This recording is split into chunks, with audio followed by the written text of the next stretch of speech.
Hacking इतनी आम नहीं है पाकिस्तान में, ऑनलाइन फ्रॉड ज़्यादा जी बिल्कुल ऐसे ही है। मैंने आपको फ़ोन किया, मैं जी बैंक से बात कर रहा हूँ, आप देखें अभी नंबर आएगा वो दें, आपका कार्ड एक्सपायर हो रहा है तो आपने कर दिया, मैं एफआईए से बोल रहा हूँ तो आपका मैंने ये काम कर दिया। ठीक है, अच्छा, इस तरह के तो वाकयात आप यकीन माने हमारे इर्द गिर्द इतने हुए हैं, और अच्छे खासे सेंसिबल लोग जिनको हम पढ़े लिखे समझदार लोग कहते हैं ना, वो हत्ते चढ़ गए हैं। तो हम ये जो कॉल्स आती हैं तो एकदम से आप ये भी नहीं देख सकते ना कि अच्छा ये बैंक के नंबर से कॉल आई है, कैसे आई है, तो इसको हमने कैसे वेरीफाई करना है कि ये ओरिजिनल कॉल आपको कोई बैंक से ही आ रही है? कुछ इसकी निशानियाँ बता दें हमें। आपने अच्छा पॉइंट बताया, आजकल तो कॉल जो है ना उस नंबर से भी आ जाती है बैंक के, वो यूज़ कर लेते हैं, जिसे हम कहते हैं जो कॉलर आईडी स्पूफिंग कर लेते हैं। स्पूफिंग में ये होता है कि वो वही नंबर आपको नजर आता है 13 जो भी उनका हेल्पलाइन नंबर होता है, तो लोग उठा लेते हैं, कॉल करते हैं। लेकिन याद रखिए जब वो आपसे ओटीपी मांगेगा, पासवर्ड मांगेगा, तो आपने वो चीज़ किसी को नहीं देनी, चाहे वो बैंक का मैनेजर पूछ रहा है या कोई भी पूछ रहा है, आपने उसको नहीं देना। वो जब तक, वो सिर्फ आपका पर्सनल चीज़ है, आप किसी को नहीं बता सकते, इवन तो आपको फैमिली मेम्बर्स को भी नहीं बतानी चाहिए, दैट्स टू पर्सनल। कोई भी आपसे नहीं पूछता, हम क्या कहते हैं, कॉल आएगी, पूछेंगे और बातें करते करते आप अपना ओटीपी और या अपना पासवर्ड उसको दे जाते हैं। तो आपको ये याद करनी है, किसी भी नंबर से फ़ोन आए, इंपॉर्टेंट ये है कि आपने अपना ओटीपी पासवर्ड नहीं देना, क्योंकि ये गलतियां हम करते हैं। कोई बटन दबा के आपको हैक नहीं कर सकता, ये फिल्मों की हद तक नज़र आता है आपको। जब तक आप कोई वीकनेस, वल्नरेबिलिटी नहीं छोड़ेंगे, वो आपको कोई हैक नहीं कर सकता। अगर ऐसा ना हो, अगर आप गलती ना कर ले, तो फिर कोई भी महफूज नहीं रहेगा, डेफिनेटली बात है। जैसे आम चोरी होती है जो आपने मिसाल दी, वैसे ही अब ये भी चोरी होती है। वहाँ भी आपको लॉक अनलॉक छोड़ जाते हैं, वहाँ भी आपकी कोई की मल्टीपल डुप्लीकेट रह जाती है, वहाँ भी कोई खिड़की रोशनदान आप छोड़ देते हैं। That's the same thing happen in the cyber security. यानी यहाँ पे भी हम ही कोई ना कोई गलती कर रहे होते हैं, घर का दरवाज़ा, घर का ड्रॉ आपने खुला छोड़ दिया, यहाँ पे भी हम ही कुछ खुला छोड़ देते हैं।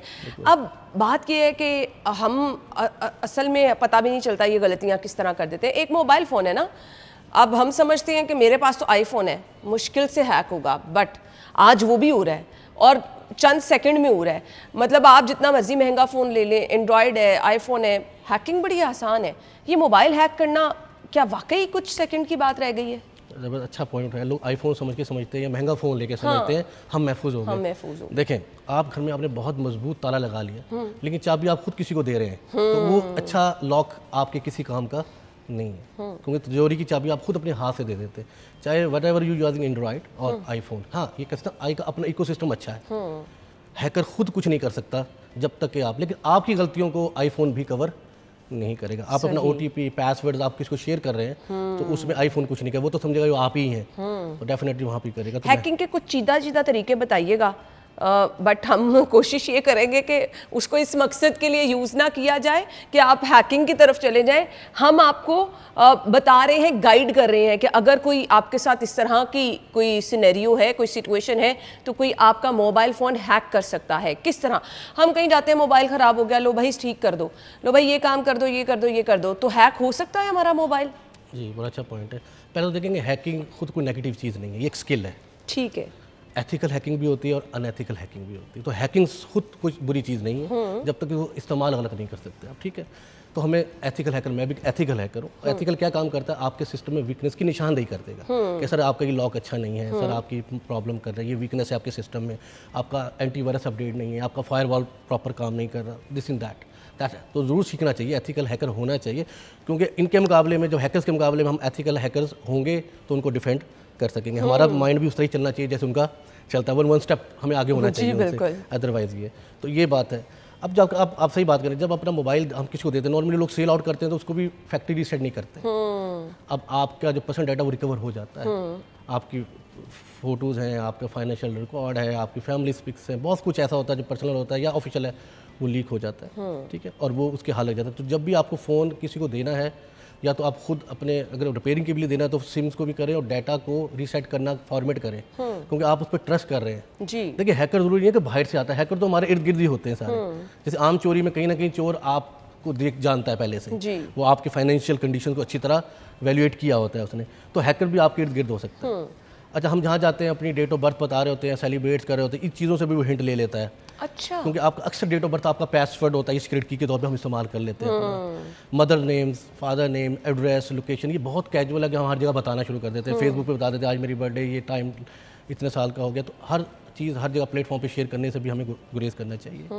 सो ये कुछ चीज़ें एहतियात है जो हम कर सकते हैं। नंबर 1, आप पासवर्ड जब लगाएं, बहुत सिंपल पासवर्ड लगाने की आदत है हमें, यार खोले ना 1 2 3 4 होगा। अब ये 1 2 3 4 हर एक को पता है नॉर्मल, इस वजह से अच्छा यार वो मेरे बेटे का नाम होगा, मेरी वाइफ का नाम हो, इस तरह के इसे आप ईजी रख लेते हो, ये नहीं रखने। एक तो पासवर्ड जो सिक्योरिटी वाली आपकी साइबर सिक्योरिटी की जो हमारी रिकमेंडेशन है मिनिमम 12 कैरेक्टर्स का होना चाहिए, 12 कैरेक्टर से छोटा नहीं होना चाहिए, उसको तोड़ना आसान होता है, 12 का एल्गोरिथम ज़रा बड़ा बन जाता है। और वो सिंपल नहीं होना चाहिए, उसमें कैरेक्टर स्पेशल कैरेक्टर यूज़ करें, ईजिली जज ना हो आपका पासवर्ड। तो पहली चीज़ तो आपको हमेशा हर बंदा भी कर सकता है, ये हर कोई कर सकता है। ये 1 2 3 पाकिस्तान मुल्तान लाहौर 1 2 3 रखना छोड़ दें। कोई डाटा ब्रीच होते हैं तो हमें ये पासवर्ड नजर आते हैं कि ये बहुत सिंपल पासवर्ड, हैकर जो चाहे ट्राई करता है उसको लक हो जाता है। बिल्कुल ऐसे ही है। हैक होने के बाद करना क्या चाहिए, एक तो लोग पैनिक हो जाते हैं। सबसे पहले तो आप अपनी डिवाइसेस से सब चीज़ लॉग आउट करें, सारी एप्लीकेशन से, और पासवर्ड फ़ौरन बदल दें ताकि हैकर जो कनेक्टिविटी बना रहा है वो डिस्टर्ब हो जाए। अगर वो भी नहीं कर सकते तो फिर आप फ़ौरन अपने बैंक्स, अगर वो बैंक्स हैं उनको इतला करें।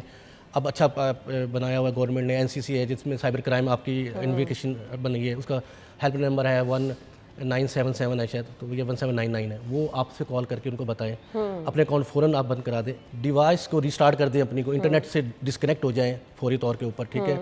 और ज़रूरत पर जो डाटा को फॉर्मेट भी कर लें अपना, ताकि आप अगर उसने कोई वॉर्मवेयर या स्पाईवेयर छोड़ दिया, आपकी एप्लीकेशन इंस्टॉल कर लिया आपने गलती से, तो वो तो बार बार जनरेट होती जाएगी जब तक आपका वो फॉर्मेट नहीं कर लेते आप। सही। तो वो आपके नंबर आपका डाटा फॉरवर्ड कर रहे हैं। अब ऐसे स्पाईवेयर है, आप जो कुछ लिखेंगी वो रिमोटली स्क्रीन जैसे रिकॉर्डिंग कर रहे हैं, रिकॉर्डिंग हो गए उस हैकर पे जा रहा होता है। सही। वो देख रहा होता है कि अब है ना क्या पासवर्ड लगा रही है ना यूसुफ, कहाँ कहाँ जा रही है, किससे बात कर रही है, वो कहता आपकी लाइव जैसे CCTV कवरेज देख रहा होता है। यानी बेहतर यही है कि फौरी तौर पर लॉग आउट लॉग आउट कर दें, डिवाइस का इंटरनेट वो खत्म कर दें, क्योंकि वो वाइड इंटरनेट जरूरी है उसके लिए।